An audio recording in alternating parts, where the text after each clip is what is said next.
Good evening. My name is Milo Jury, and this is my submission for our YouTube creativity video for our Education 620 class. Now, I've seen a couple of the videos that a lot of our fellow students are doing, and they're quite good. And I couldn't figure out what to do. And so, as I was thinking about it, I was drowning my sorrows in ice cream as I often do.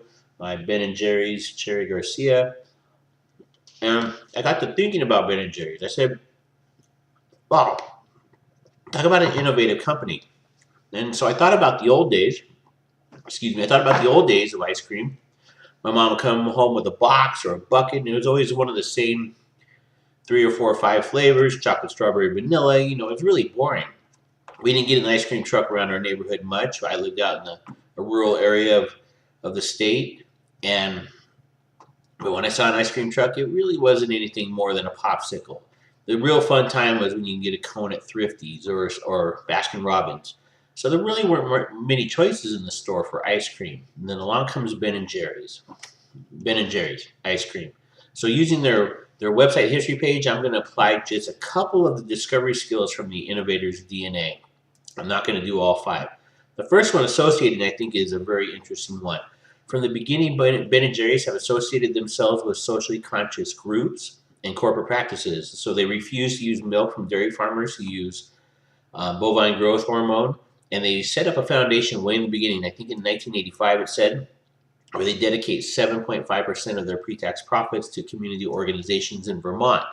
So right from the beginning, they associated their hippie roots and sensibilities to the ice cream that they decided to sell, and they've moved on from then. But that from the very beginning, their company did that. I also applied it to questioning. Why did they move to pints? Well, they had ice cream stores and they were working good, but people wanted the ice cream, and they couldn't get the stores going fast enough, so they had to deliver ice cream to mom and pop stores all over Vermont. Well, their delivery vehicle was a VW Squareback, if you remember those. And they couldn't handle the big ice cream buckets, those really big ones that you see at Thrifty's ice cream. So they decided to sell them in pints, and I think they've made history. And I think that's where my presentation will conclude, and I'll talk about that in a minute. So they also asked themselves two other questions. How can we stay profitable and socially conscious at the same time? They've agonized over that over the last 20, 25, 30 years, and I think they've done a pretty good job at that. And they also want to stay transparent to their customers and provide a quality product. And I think they've done a very good job at that. But those questions drive them in their corporate dealings every single day. Now I'm going to skip networking, though there's some great ideas with networking they've done, but I'm going to look at experimenting. And I think that kind of goes without saying, all the different flavors that they've tried throughout the years. And so the final thing I want to do in this video is to apply the aggregate project planning framework, that is on page 225 in our Innovator's DNA. And it asks, what is the degree of technological change in the products, and also whether this product changed the markets, whether it was a derivative product, whether it was a new product platform or a product breakthrough. Now, we can't apply technology to ice cream, especially Ben & Jerry's ice cream, but I think instead of measuring technology, using technology as a metric, I think we can use their emphasis on social justice and responsibility, the community partnerships that they've created, and also their corporate responsibility. Even their corporate makeup, they have their own board of directors, even though they're part of Unilever. They have their own board of directors that they answer to make sure that they stay from under the control of a corporation. So what makes this company innovative? Well, I think it's everything that they've done.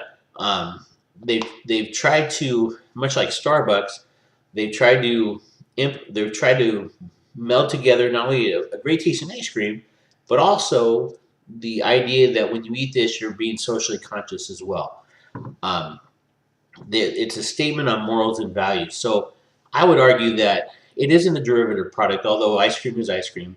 I would argue that this, selling ice cream in a pint at the store for a fairly high premium price, if it's not a breakthrough product, it's close. They've certainly reached new customers, and I think they've changed ice cream consumption in the United States. Certainly Haagen-Dazs would be part of that, and some other brands too, but I would argue that Ben & Jerry's has been kind of the forefront, the leader of corporate responsibility, and also a great tasting but premium price product.